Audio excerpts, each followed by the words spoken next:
that was she was one of the winners in the contest, and you can see she was really very good. Um, and you actually find hundreds of people performing, maybe even thousands now, actually just on YouTube for the world. And she was actually scanning her computer screen, which I presumably would have a score like this one. This is one for Amazing Grace. And you can see here, this is just simple ocarina tablature. It's you don't have to know how to read music to be able to read this. This is just notation that's really just made specifically for ocarina. It shows you where the fingerings should be, and also roughly timing. Next slide, please. And the ocarina really has fostered some unexpected use as well. Let's go ahead and roll the video on this. This is why I love the iPhone.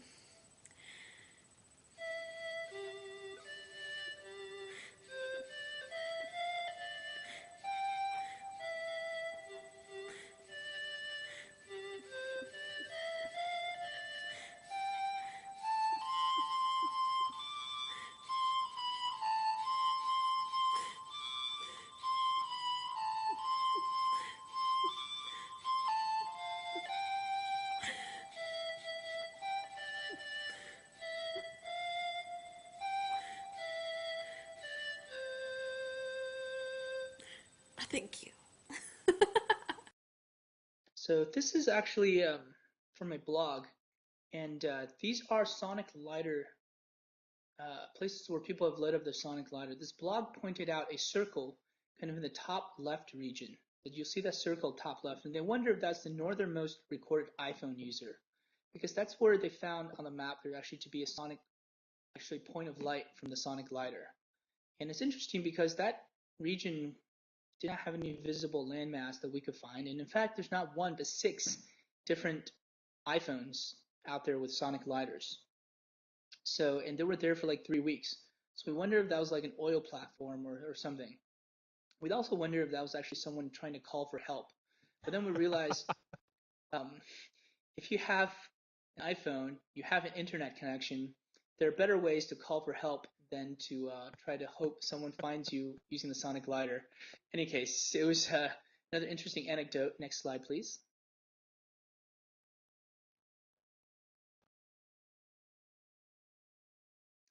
And here's a picture from December of 2008. If we're to, let's go on to the next slide. This is actually near the Los Angeles area in California. You'll see a pattern start emerging. Um, and this is actually someone lighting up the sonic lighter many times in a pattern. They sent this to us. And you can actually see this actually is many city, quite a few kind of city blocks. You can even see a football stadium there, and for size comparison. And this is another unexpected use of the sonic lighter for people to actually make some kind of a weird location-based art and send this to us. Another, very welcome use of the thing that we did not intend. Um, so let's go to the next one. Um, Next slide, please.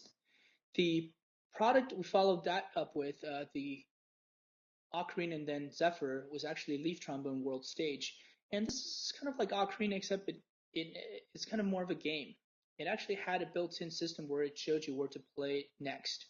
And those are these leaves that are kind of moving towards the big leaf that you are blowing into to make music. And there's a music box that accompanied you um, in this particular application. Next slide, please. And so that's the leaf trombone. Next slide, please. This had a online composer interface where you can actually go and author pieces of music for the leaf trombone and the music box. So the leaf trombone is on top, and the accompaniment on the music box is on the bottom. And this is actually web-based, and anyone could use this. And once they use this, they can publish it, and that would actually appear in the application for someone else to use. Next slide, please. And the social interaction in leaf trombone was a different one. It wasn't just one where you can hear what other people are doing. It's one where you could actually judge the performances of other people. And you can actually do this in groups of three. You would actually be there in real time with three other judges, and you actually listen to this music and give comment and also a 1 to 10 rating when you're done. To date, more than 500,000 of these judging sessions have taken place. Next slide, please. And in these, you can also give emoticon as feedback kind of throughout the performance, everything from great to funny to falling asleep. Next slide, please. And then follow that up with I Am T-Pain. I Am T-Pain is an app that auto-tunes your voice, and then with which you can also sing a number of the songs from the rapper and R&B singer T-Pain. That was also a lot of fun. T-Pain has had more than, I think, 1 million downloads now. And people have on average used this app some 70 to 80 minutes. That's on average across the board. So that's more usage than we've ever seen in an application. So people really like doing this, and there's some fascination people have, I think, with just hearing themselves differently, transformed. And this actually, following kind of the meme that is auto-tune, was I think was really interesting for people. So that's I Am T-Pain. Next slide, please. And more recently, we've actually developed a very whimsical instrument for the iPad, which just came out last week. And I guess maybe I'll just show you a demo of this.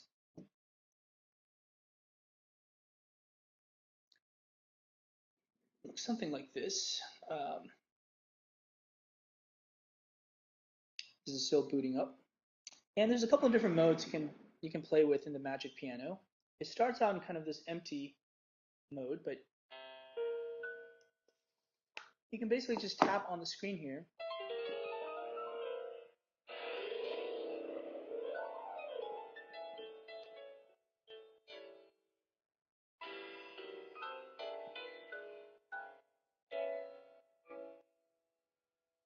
And you play these notes, and it's almost like drawing on kind of a blank canvas. And then there are these whimsical modes in here, and this is kind of a spiral keyboard. And you can also move this keyboard around to different registers, or kind of extend the kind of the staircase here.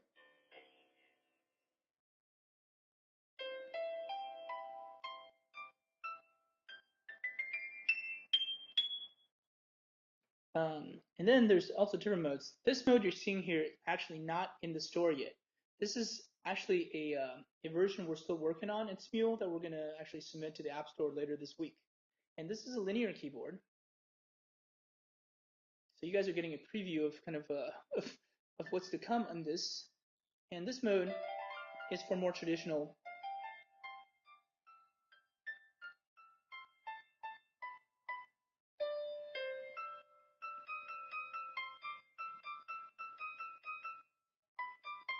There we go. And if the keys are too big and also too small, you can also make them bigger.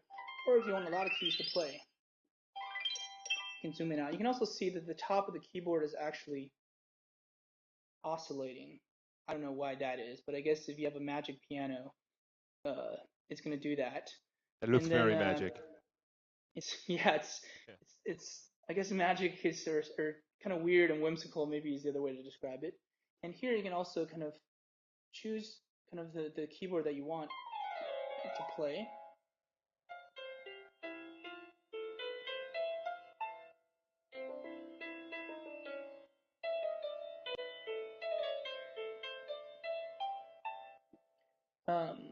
And then there's kind of a songbook mode to this. And here you can play a number of pieces on here. Let's see. I'll play a little Mozart, or try.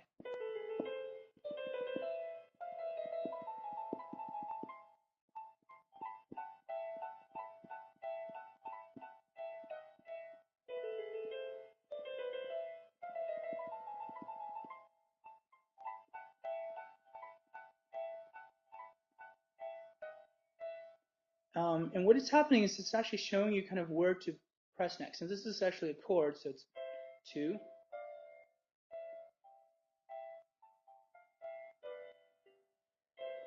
And so you can follow along here. And if you press too far away, it's out of tune. So it sounds like a really out of tune piano. And so it does involve a little bit of dexterity, but also ideas that really completely control the timing for this.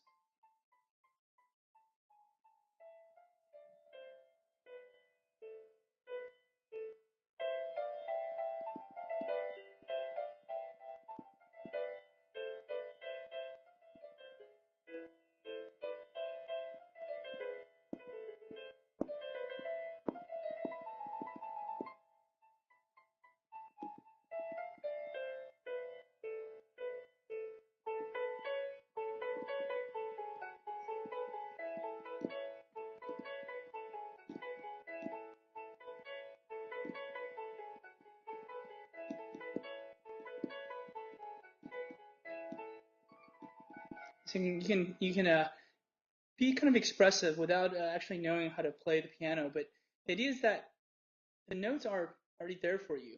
It's already built into the score, into this application. So that part's, Magic Piano iPad. But the timing and how you express those notes is kind of up to you. So it's almost like turning away and leaving just kind of the timing expressiveness and also the articulation. Softer notes are being played when you play it up here, and louder notes are down here.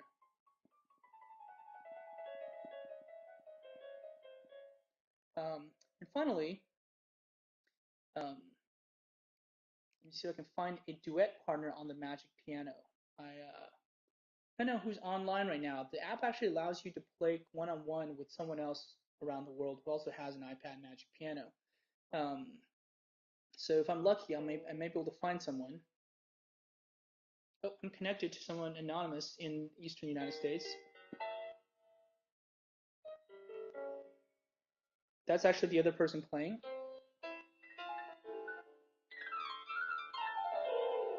So I don't want to play a little, 20th century music here. I'll follow suit. Or maybe I'll just go.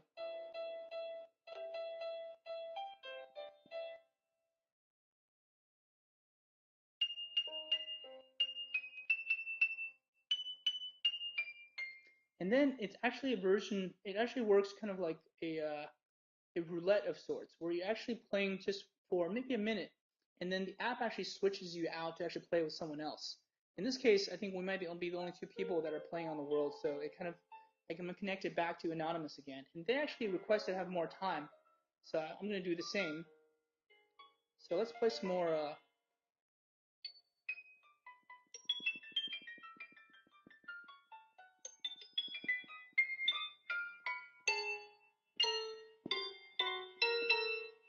And okay.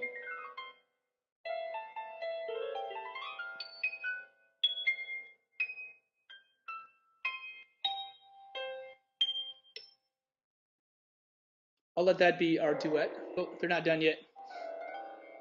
So um, you'll find people actually noodling around, but you also find a lot of people that are actually playing a lot of good things in the world as well. I don't know how many times I've actually tried to play Heart and Soul.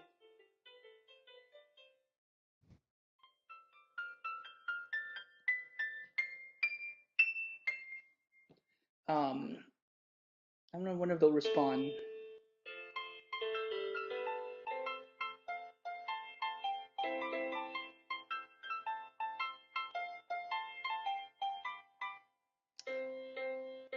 There they go. Wow. Yeah.